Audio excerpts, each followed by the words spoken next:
ஈஸியாக சமையல் பண்ணணும்னு நினைக்கிற எல்லாருக்கும் வணக்கம். இன்றைக்கி உடம்புக்கு ரொம்ப தேவையான ரொம்ப ஹெல்த்தியான ஒரு சூப்பு தான் பார்க்க போகிறோம். சாயந்தர நேரங்களில் டீ காஃபிக்கு பதிலாக இந்த மாதிரி ஒரு ராகி சூப்பை நீங்கள் செஞ்சு கொடுத்துட்டீங்கன்னா உங்கள் வீட்டில் இருக்கிறவங்கெல்லாம் டீ காஃபியவே மறந்துடுவாங்க. அப்படி ஒரு டேஸ்ட்டான ராகி சூப்பை எப்படி செய்யலாம் அப்படிங்கிறத நம்ம பார்ப்போம். இப்போ இந்த சூப் பண்ணுறதுக்கு அடுப்பில் ஒரு பாத்திரத்தை வச்சுட்டு ஒரே ஒரு டேபிள் ஸ்பூன் அளவுக்கு மட்டும் சமையல் எண்ணெய் சேர்த்துக்குவோம்.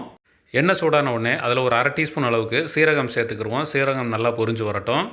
இதோடு சேர்த்து பூண்டு ஒரு 4 பல்ல எடுத்து பொடுசாக வெட்டி வச்சுருக்குறோம், அதையும் உள்ளே சேர்த்துக்குருவோம். இது கூடவே ஒரு விரல் அளவுக்கு இஞ்சி எடுத்து பொடுசாக வெட்டி வச்சுருக்குறோம், அதையும் உள்ளே சேர்த்துக்கலாம். இப்போ இந்த இஞ்சி பூண்டு ரெண்டையுமே ஒரு நிமிஷம் மட்டும் இந்த எண்ணெயில் வதக்கி விட்டுறலாம். அடுத்ததாக ஒரு 50 கிராம் அளவுக்கு சின்ன வெங்காயத்தை எடுத்து இந்த மாதிரி பொடுசாக வெட்டி வச்சுருக்குறோம், அதை இதில் சேர்த்துக்குருவோம். இந்த சூப்புக்கு சின்ன வெங்காயம் சேர்த்து செய்யும்போது நம்ம உடம்புக்கு ரொம்ப நல்லாயிருக்கும். இது கூட ஒரு 3 பச்சை மிளகாயை சின்னதாக வெட்டி வச்சுருக்குறோம், அதையும் உள்ளே சேர்த்துக்கலாம்.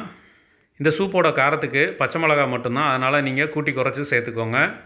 இப்போ சின்ன வெங்காயம் லேசாக கண்ணாடி பதம் வந்த உடனே அடுத்ததாக இதுக்கு தேவையான காய்கறிகள் சேர்த்துருவோம். இப்போ முதலாவதாக 50 கிராம் கேரட் எடுத்து பொடுசாக வெட்டி வச்சுருக்கிறோம், அதையும் உள்ளே சேர்த்துக்கலாம். இது கூடவே ஒரு 50 கிராம் பீன்ஸ் வெட்டி வச்சுருக்கிறோம், அதையும் உள்ளே சேர்த்துக்கலாம். அடுத்ததாக பச்சை பட்டாணி உரிச்சது ஒரு 50 கிராம் எடுத்து வச்சுருக்கிறோம், அதையும் உள்ளே சேர்த்துக்கலாம்.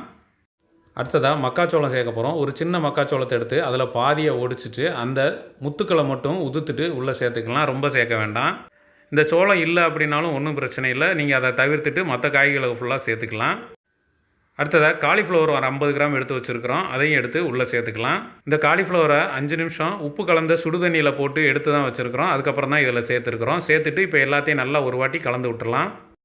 இப்போ இந்த சூப்புக்கு தேவையான உப்பு 1 டீஸ்பூன் மட்டும் சேர்த்துக்கலாம்.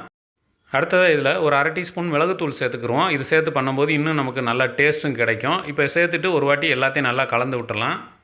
இப்போ ஒரு இனுக்கு கருவேப்பிலையை உருவி உள்ளே சேர்த்துடலாம். சேர்த்துட்டு இந்த காய் எல்லாமே ஒரு 2-3 நிமிஷத்துக்கு நல்லா வதங்கி வரட்டும். அடுத்ததாக ஒரு மிக்சிங் பவுல் எடுத்துகிட்டு அதில் ஒரு அரை கப் அளவுக்கு ராகி மாவு சேர்த்துக்குருவோம். இதோட வெயிட்டு பார்த்திங்கன்னா ஒரு 75 கிராமுக்கு உள்ளே தான் இருக்கும். இப்போ இந்த மாவை கரைக்கிறதுக்கு 1 கப் அளவுக்கு தண்ணி சேர்த்துக்கலாம். இது ஒரு 250 ml இருக்கும். அந்த தண்ணியை சேர்த்துட்டு இந்த மாவை நல்லா கரைச்சி விட்டுறலாம்.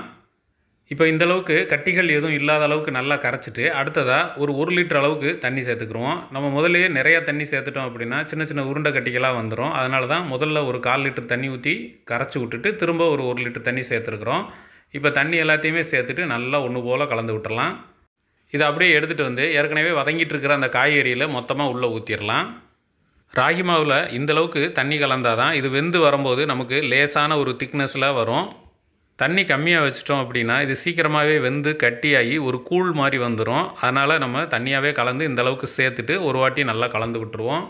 இந்த ராகி மாவு கரைசலை உள்ளே ஊற்றிட்டு விடாமல் கலந்து விட்டுக்கிட்டே இருக்கணும். இல்லைன்னா டக்குன்னு அடியில் படிய ஆரம்பிச்சிடும், மேலே வந்து தண்ணியாக தெரியும். அதனால் கலந்து விட்டோம்னா கொஞ்சம் கட்டியான உடனே அது வந்து ஒன்று போல் வந்து வெந்து வர ஆரம்பிச்சிடும்.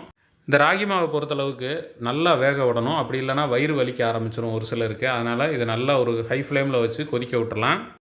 இப்போ மாவை கரைச்சி ஊற்றி கிட்டத்தட்ட 12 நிமிஷம் ஆயிடுச்சு. இந்தளவுக்கு நல்லா ஒன்று போல் கொதித்து வெந்து கட்டியாகி வந்திருக்குது. இந்த இடத்துல ஃபைனலாக கொஞ்சமாக மல்லித்தலையை வெட்டி வச்சுருக்குறோம், அதையும் உள்ளே சேர்த்து கலந்து விட்டுறலாம். கலந்து விட்டுட்டு இப்போ ஸ்டவ்வை ஆஃப் பண்ணிடலாம். அவ்வளோதான், நமக்கு ஒரு ஹெல்த்தியான ராகி சூப் தயாராகிருச்சு. நீங்களும் இதே மாதிரி செஞ்சு குடிச்சு பார்த்துட்டு எப்படி இருக்குன்னு கமெண்ட்டில் சொல்லுங்கள். நன்றி.